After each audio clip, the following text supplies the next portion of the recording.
in your speech. Perhaps we can start with the big one, because it is a big event for this region, the port that's going to be inaugurated later. How important is that? And I'm sure it's something that pleases you when you talked about infrastructure spend in your State of the Nation address. Well, it is indeed pleasing. I think it's very good for the country, very good for the economy of the country.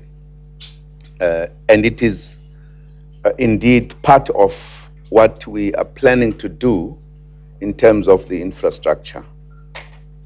We believe that it is going to do a lot for the Eastern Cape in particular.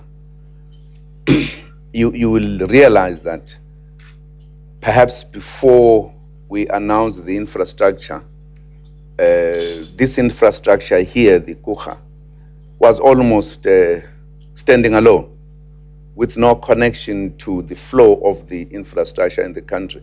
Now it is part of a broader infrastructure. And in fact, I would like to say to the Eastern Cape citizens who were worried all the time, even feeling that other areas would be preferred more than Kucha, that worry must go away. Premier, that worry must go away. The infrastructure is here, connected, and this is going to be one of the biggest in the south of Africa. And indeed adding the capacity of this country to be able to connect to the world. And therefore, we are very happy that today you will be opening it just a few hours to come. All right, so we're just going to touch on a couple of your other issues that you brought up, and I'm sure that our viewers and people here are going to be perhaps interrogating it a bit more. The e-tolls, the people have said no, Mr. President. They just don't want it. Is there a possibility that perhaps you might say, all right, guys, we've tried our best, maybe let's look at another way, or is there no U-turn here? Because you may find at some point you will pay the ultimate toll, which will be votes in the next election.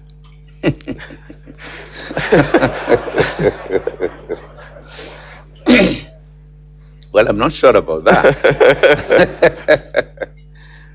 But as I said, this process started way back, and there was a lot of consultations, and there was a lot of discussions, and issues were raised.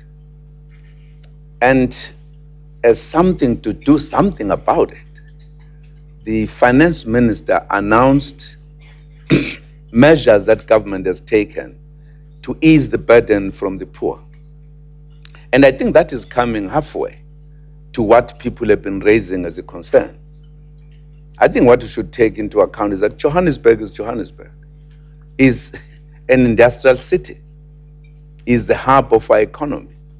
And you cannot make it not develop, for an example, to create an infrastructure that is able to carry the size of those economic activities.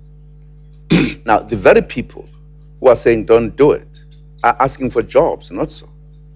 We are increasing the infrastructure so that we create opportunities for employment. That's what we are doing. Now, you can't have the cake and eat it.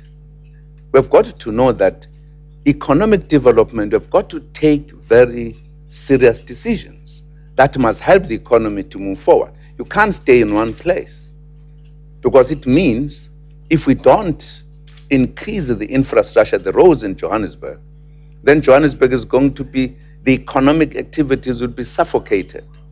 What we are saying, we must open up so that the infrastructure is indeed user-friendly to business, to economic growth, etc. And that means if we are making roads, we must be able to maintain them. And maintaining them is not going to be cheaper. And therefore, growing the economy in itself is not going to be cheaper. So this is what we have said. I think we've taken measures as articulated by the finance minister when he presented the budget. All right, so that's a very reasonable argument, but you've got members of your tripartite alliance who are saying there's no middle ground here.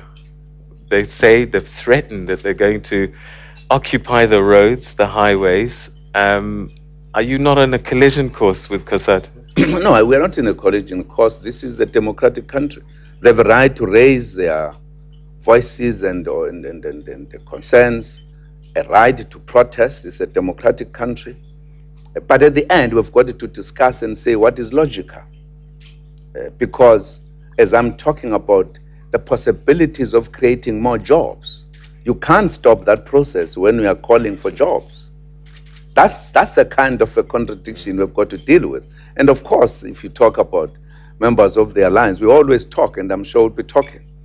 We even arrange meetings to talk now.